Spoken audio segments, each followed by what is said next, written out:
Hey guys, I'm Morthadon and we are back for Boruto episode 224. So, last time we had Inojin versus Hoki. Hoki ended up winning. Poor Inojin lost. It was a good fight. It wasn't anything to, go and tell everyone about kind of thing, but I still enjoyed it for what it was. We also have a sub-story going on where Amado seems to be grabbed by some thug-looking types and is carried off on a train. They jumped off at some point is a theory that Boruto and Mitsuki had, and now I wonder what Boruto and Mitsuki are gonna do. Like, I feel like going back to the Leaf and telling them what happened is the best course, but are they gonna try to pick up the trail? I'm not sure, but yeah, it was a pretty cool episode. I liked Hoki's total recall. I always like that as a it doesn't even have to be like an ability that some. I mean, I guess technically, even if it's in real life, it's still technically an ability, right? But just people who have that, I love seeing it portrayed in shows. I think it's really neat. So, but yeah, without further ado, guys, let's get started on episode 224. All right, guys, we're gonna start here in 5, 4, 3, 2, 1, now.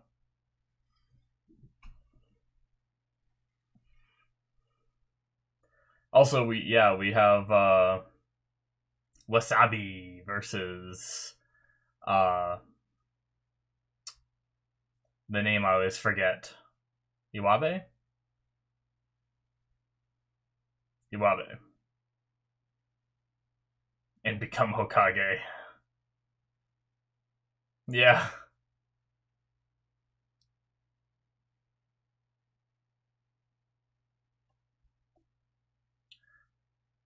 I mean, if that's what you're thinking, then couldn't that mean that the other 4 people that are about to become Chunin are the same?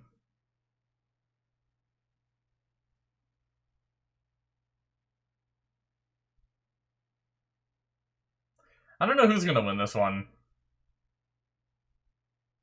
If I'm meta speaking, I'd say Iwabe since he's a little closer to the main.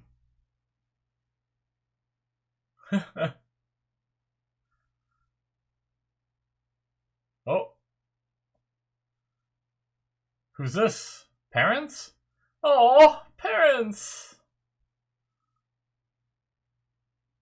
Nice.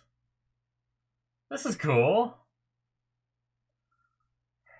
Her mom looks like a hippie.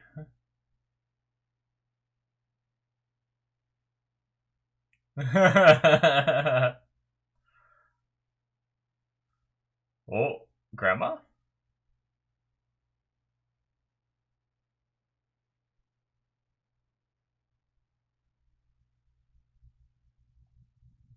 So she's so she's part of the clan too, or like they're like a clan kind of thing. That face. What is with that face? Oh, the pressure is on Wasabi now. Yeah, I don't really know. I was gonna say Iwabe might win just because he's like, if I'm meta speaking, he's a little like closer to the main characters kind of thing. But I mean, it really doesn't matter.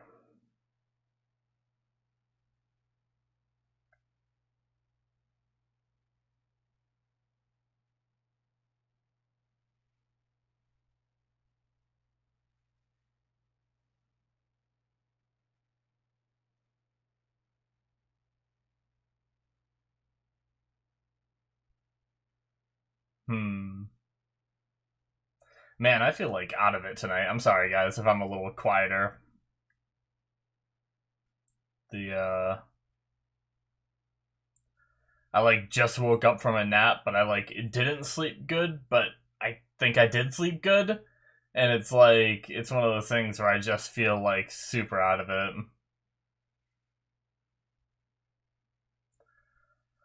But I'm sure as the episode goes on, I will wake up a bit more.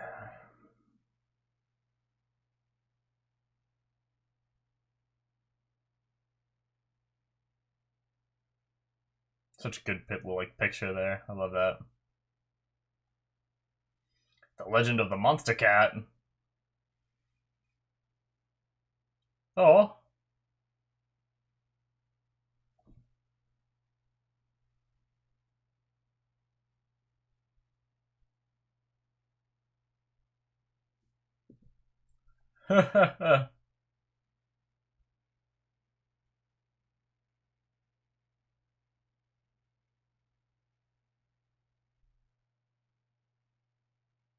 So much pressure.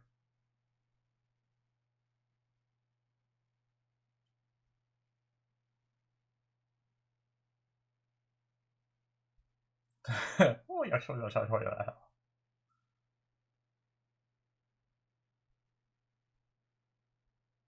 Oh, creepy.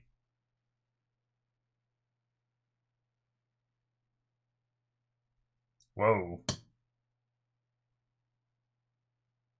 Hmm.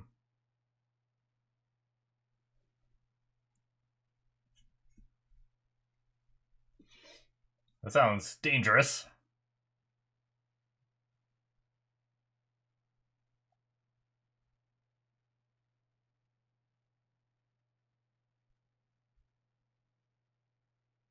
No.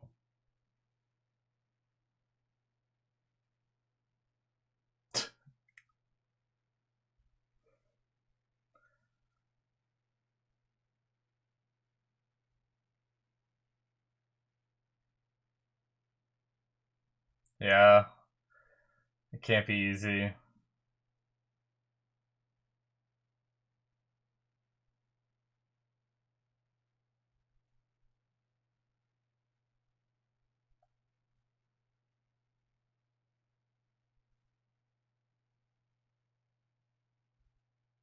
Damn.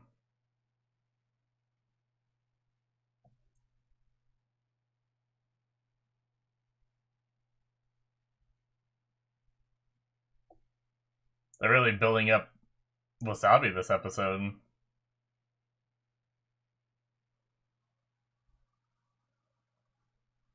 Damn. Some just lesser shinobi families. Kind of cool to see, though.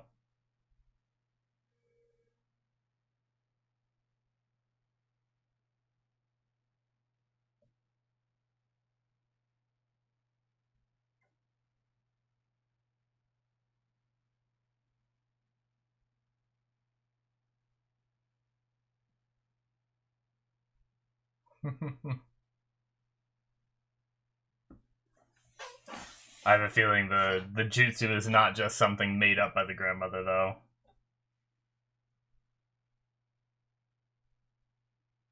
Well, now that we got a bit of development for Wasabi and her family and everything, it almost makes me not want her to lose. I but obviously I'm biased now because I saw that, so now I want her to win. But we haven't really seen anything about Iwabe other than, him hyping himself up wanting to become Hokage. Alright.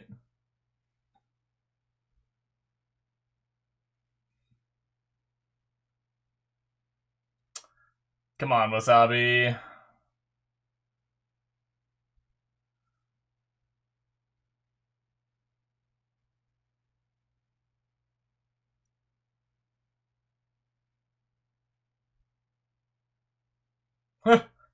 Like, concerned.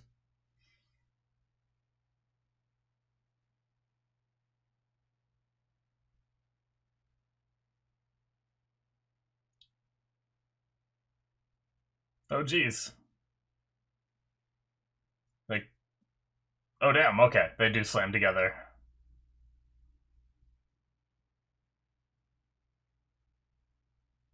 Alright. Scratchy kitty time.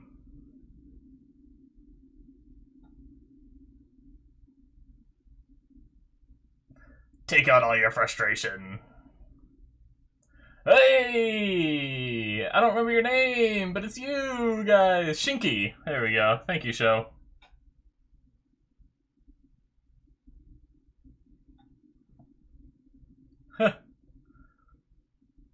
I thought this was all supposed to be like a within the Leaf Village kind of thing, but I guess friends with, jeez.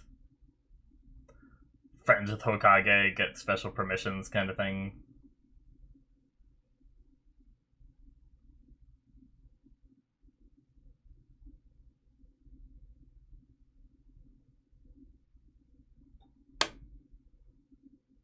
Ooh.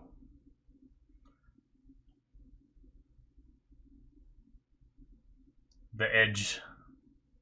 Both the edgies have met. They've seen each other.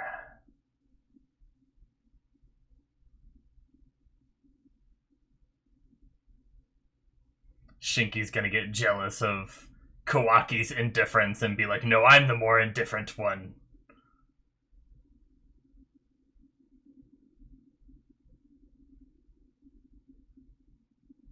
Are they gonna talk this fight out?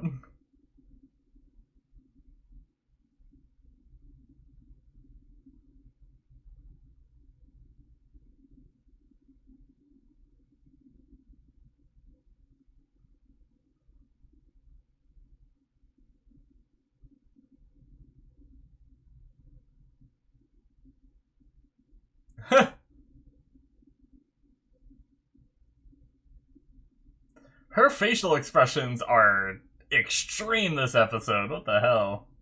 It's like unsettling. I guess Iwabe's is pretty over the top too.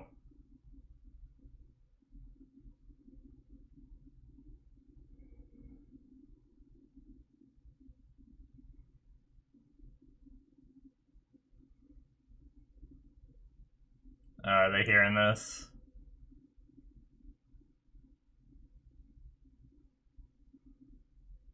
I don't know how much they can hear.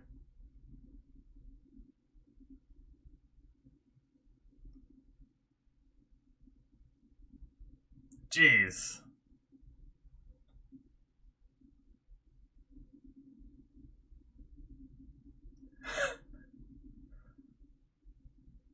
Yeah, seriously.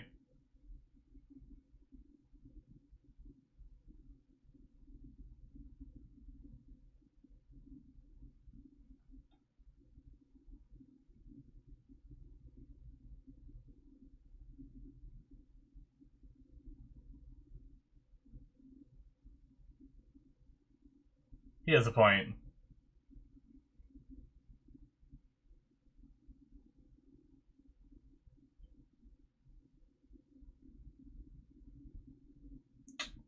Oh.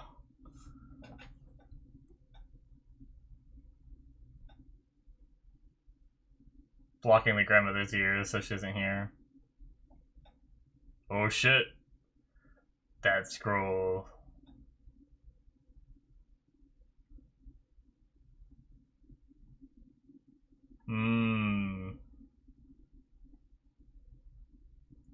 What will it do?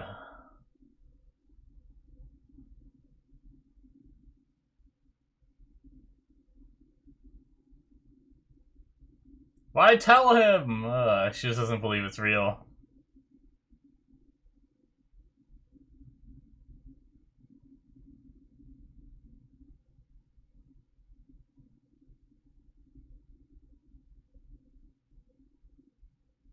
No.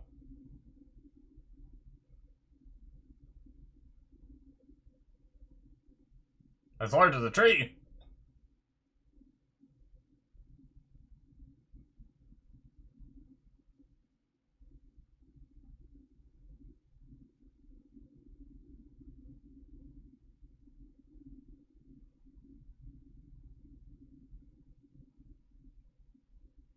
As large as a house, not a tree. What do you consider bigger, a tree or a house? Because a house is like wider, but shorter for the most part. But a tree is taller.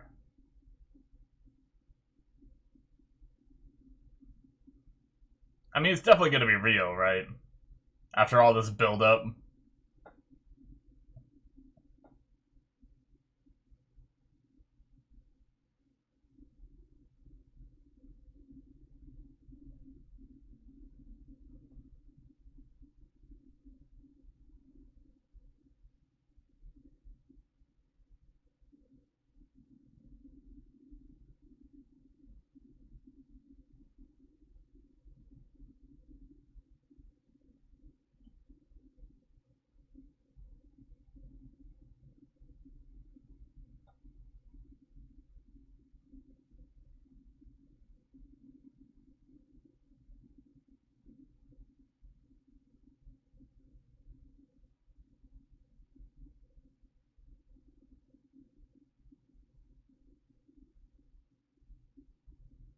That's always pretty cool. I like that. How it's like it's just like a stick, but he can turn it into a hammer with the Earth style.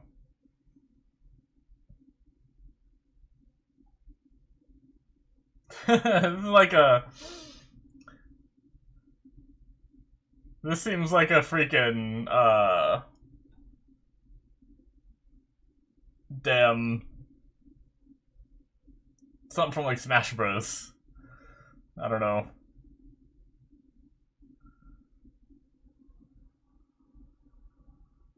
What are you doing, Iwabe? I mean, he's making a giant cat the size of a mountain, right?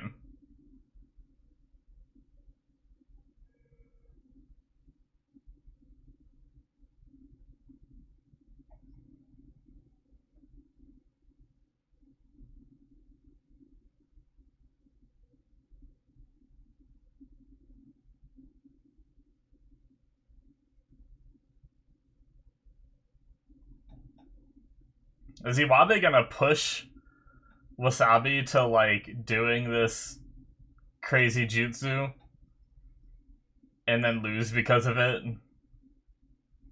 by like unlocking her potential?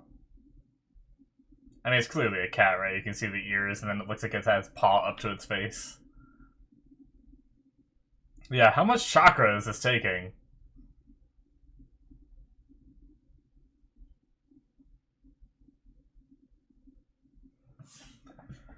The sad thing is I feel like Hoki made this much Earth in like 2 seconds versus what he just did.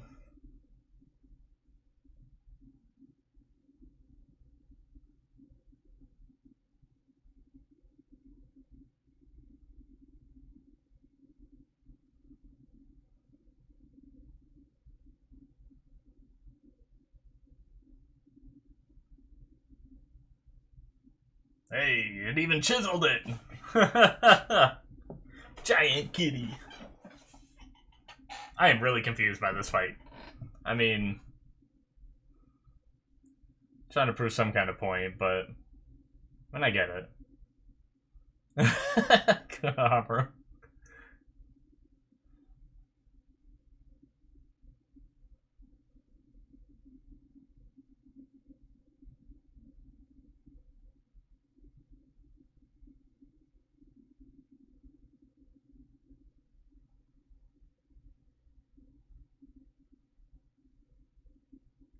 Did he just lose?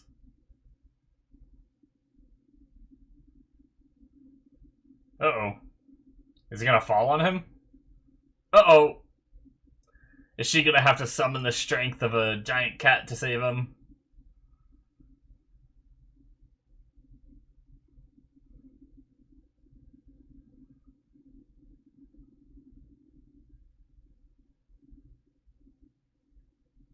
This is silly, guys. Like, I know I should probably be scared for Iwabe, but there's so many powerful shinobi in this arena right now watching that could take care of this. So I'm like not worried.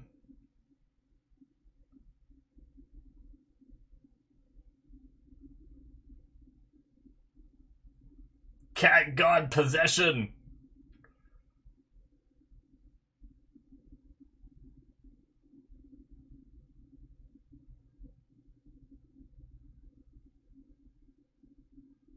Meow! Jeez. Pretty big.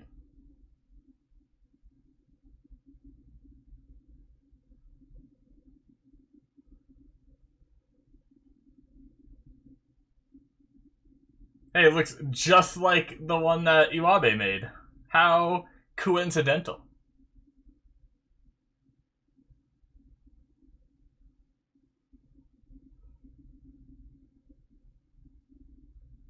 I mean, that could be a pretty cool jutsu if she could flush it out and use it regularly. Oh, grandma.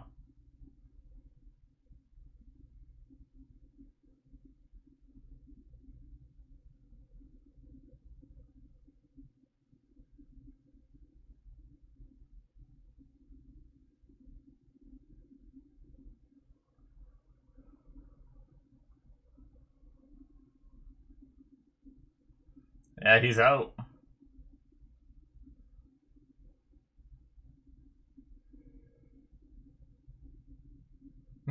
He used all his chakra.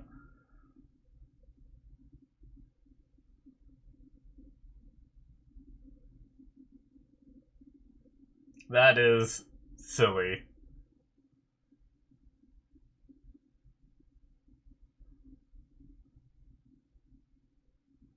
Her face.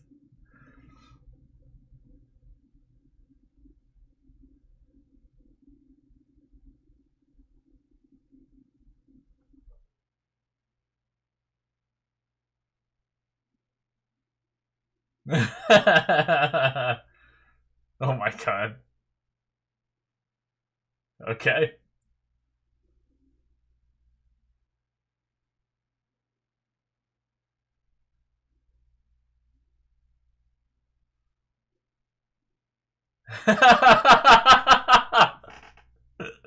To be fair, Naruto did fart in Kiba's face in order to win, but he did it accidentally, so... Yeah, I get it. And they did yell about the same kind of thing.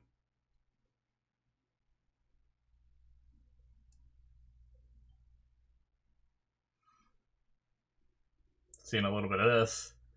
So they... How? How did they know where to go?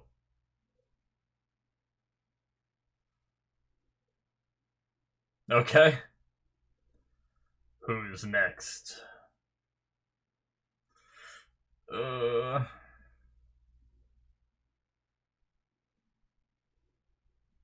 they gonna end up being the last match? Is it gonna be Boruto versus Mitsuki? My prediction. Oh no, they're gonna fight each other. Oh, that's rough.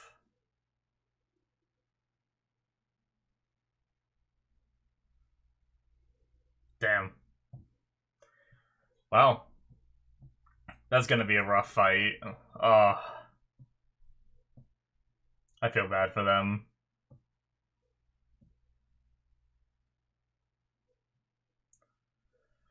That was a silly episode, guys. Whoever decided to animate the faces the way they did, I don't know if that was like the... I don't know who makes that decision, but it was very silly.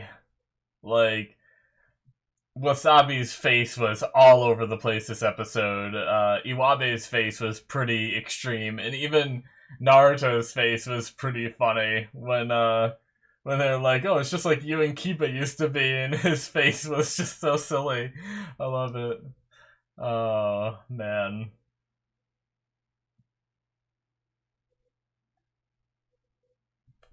But I mean, in regards to the fight, I mean, I understand Iwabe was trying to prove a point, but I don't know.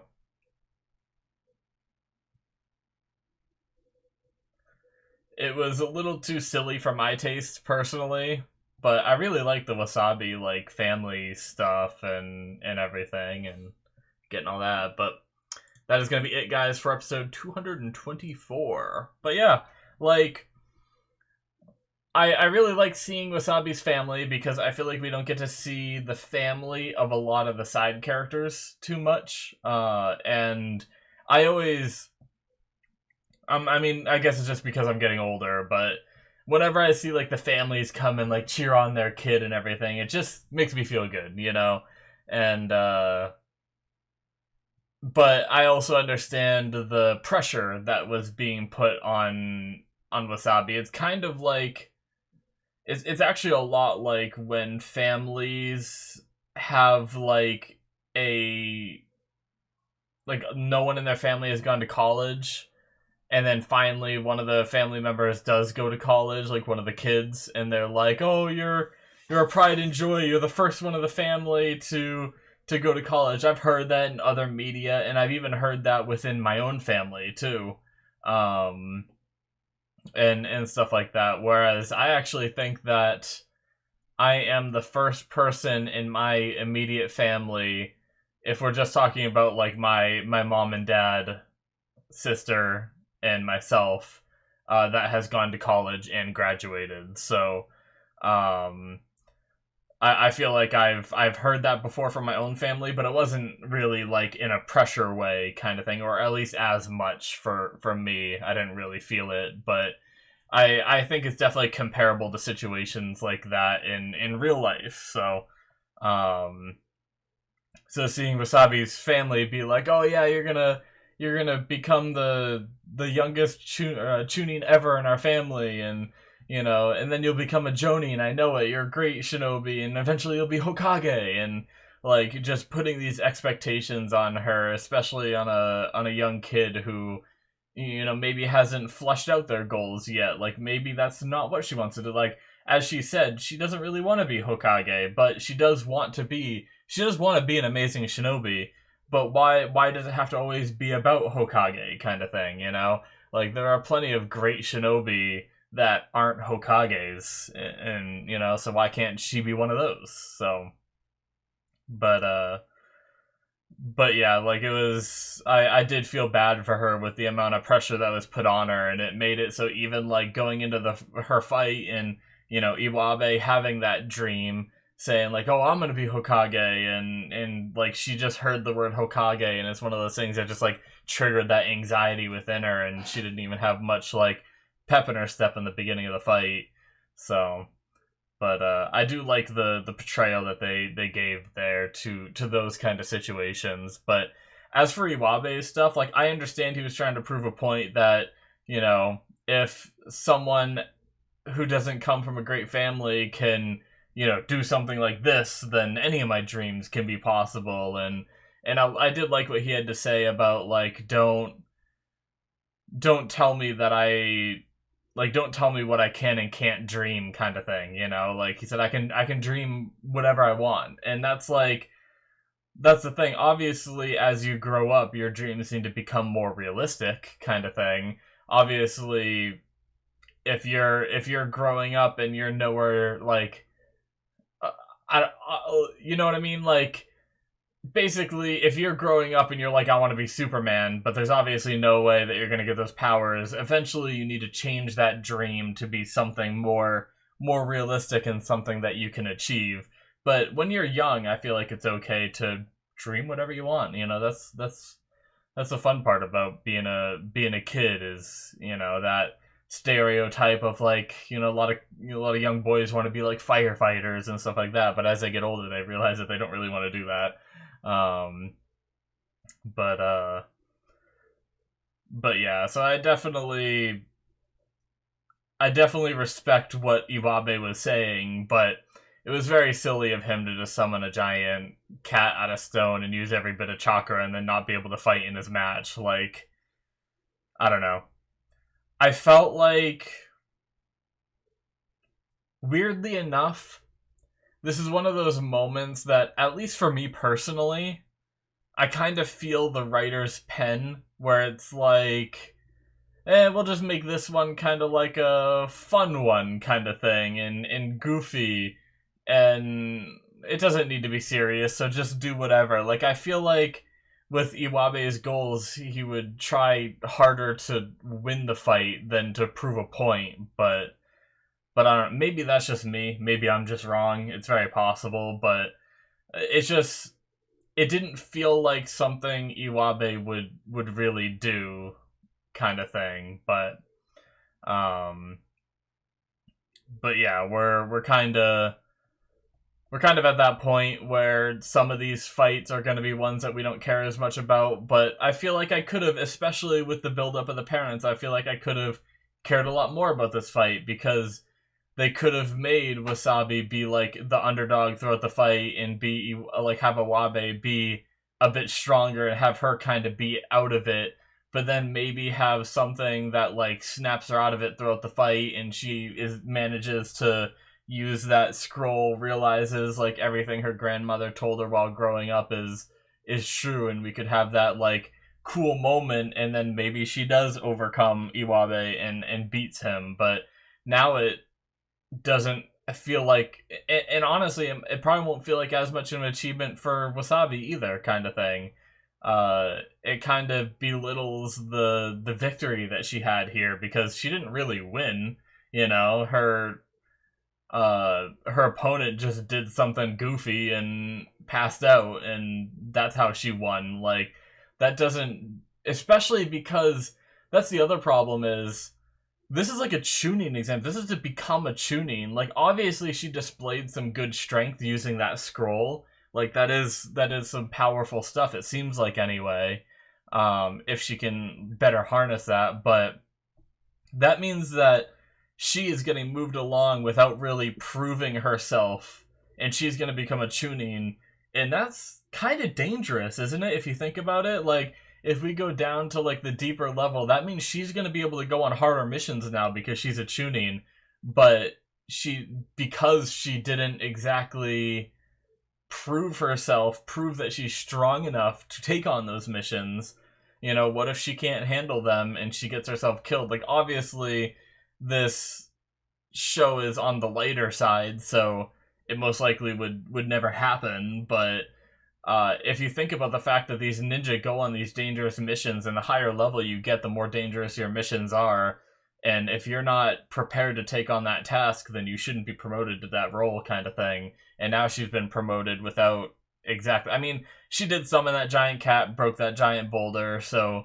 you know, if anything, they, you know, maybe they'd address it in another episode or something, and they'd be like, well, you know, you may not have fought Iwabe, but you demonstrated that you're able to wield that powerful jutsu, so that's why you became Chunin, and justify it that way. And as long as she can eventually control that jutsu, and it's probably fine. And like I said, this shows a lighter tone, so I don't think they'd ever like have her go on too dangerous of a mission because she became Chunin too soon and die, kind of thing, you know. But that's just the kind of thing that I feel like could happen if that was like the real world. It's like, can you imagine if, like, this is a really stupid example, but imagine if you're like training to be in the military and you have to pass this like test where you have to snipe this target from like really far away, and the target just falls over because of the wind. So then they promote you to like the rank that you need to be to go on this mission.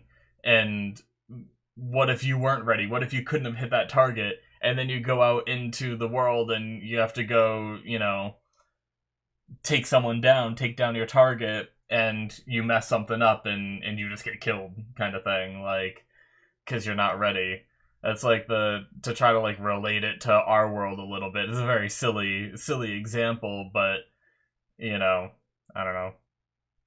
But I'm sure there's much better examples. So in like the grand scheme, when I'm like really picking at it, I'm not a big fan of how this like turned out, kind of thing. But if I'm just thinking of it as like a goofy kid, like not kid show, but like more on the childish side of an episode at the very least, and trying to push some of these like ideas of like, you know, push for your dreams. You should always strive for them, and never give up on them, kind of thing. That's like Wasabi, or I'm sorry, Iwabe's kind of message that he was giving to the audience. And then we have Wasabi's where it's like, hey, if like just because your family's pressuring you doesn't mean you have to go and like do what they're saying, kind of thing. But, you know, but you could if you want. And I don't know. I feel like there's definitely like the messages for people in this episode, but in a deeper sense, I'm not a big fan of how it turned out. So anyway, I'm also very confused. Like, I guess they decided to skip past the part of Boruto and Mitsuki finding something that led them to where Amado is. Because, I mean, maybe it was just Mitsuki's snake, but like the last we saw, they were standing on top of the train, and they're like, they must have jumped off at some point, and they had no idea when. So like from there to where we are, we just like skipped them figuring it out, and we're just supposed to assume that they did. Once again, it just seems kind of like a little bit shallow of writing, but I guess I don't really care that much about that storyline because I imagine it's going to be fine. maybe that's just my meta perspective of it being like knowing that this is anime original kind of thing, clouding my perspective of things, but either way, it did seem a little silly to jump from I don't know where they are to like next time we see them, all right, he's right around this corner. It's like, what? How did we get here? You know? But anyway, silly stuff. But I think that's going to be the end for me. Sorry, I guess I kind of rambled about... I kind of talked in circles a bit about the fight and everything, mainly because I didn't really have much to say about it other than the few points I made, and then I think I reiterated those few points several times, so apologies for that, but I still had fun with the episode. The facial expressions were pretty funny, and it was just goofy altogether, and it was very wholesome, as I said, seeing her family. So yeah, that's gonna be it for me, guys. Thank you so much for watching. Hit that subscribe button if you enjoyed. Check out my Patreon if you want to see more from me. Link in the description below. And yeah, see you guys in my future reactions. Bye bye.